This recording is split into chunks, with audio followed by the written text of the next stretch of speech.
Friends, subscribe ಮಾಡಿ ನೋಡಿ ಆರಿಸಿ ಆಶೀರ್ವದಿಸಿ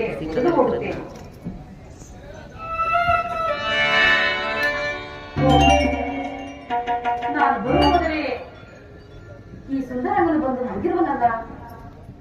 ಅಪ್ಪಾಜಿಯವರು ಹೇಳಿದಂತೆ ಏನು ರೂಪು ಏನು ಲಾವಣ್ಯ, ಇಷ್ಟು ಸುಂದರವಾಗಿರುವನು. ನನಗೆ ತಕ್ಕವನಾಗಿ ಬಂದು ಇವನನ್ನೇ ನಾನು ಮದುವೆ ಆಗಬೇಕು. ಸುಂದರಂಗ ಸುಂದರಂಗ, ಅಯ್ಯೋ ಎಷ್ಟು ಎಚ್ಚರ ಮಾಡಿದರು ಎಚ್ಚರವಾಗುತ್ತಿಲ್ಲವಲ್ಲ, ಏನು ಮಾಡಲಿ? ಸುಂದರಾಂಗ ಸುಂದರಾಂಗ, ಅಯ್ಯೋ ಇವನೆಲ್ಲೋ ಕುಂಭಕರ್ಣ ತಮ್ಮನೇ ಇರಬೇಕು ಅನಿಸುತ್ತದೆ. ಏನು ಮಾಡಲಿ? ನನ್ನ ನೇಪು ದಿಂಬುಗಳೆಲ್ಲವನ್ನು ಈ ಹಾಳಾದ ನಿರ್ಭಾಗ್ಯನು ವಶಪಡಿಸಿಕೊಂಡಿರುವ ನಾನು ಈಗ ಎಲ್ಲಿ ಬರಗಲಿ, ಏನು ಮಾಡಲಿ? ಇರಲಿ, ಒಂದು ಗಾನವನ್ನಾದರೂ ಆಡಿ ಈತನನ್ನು ಎಚ್ಚರಗೊಳಿಸೋಣ. ಸುಂದರಾಂಗ ಸುಂದರಾಂಗ,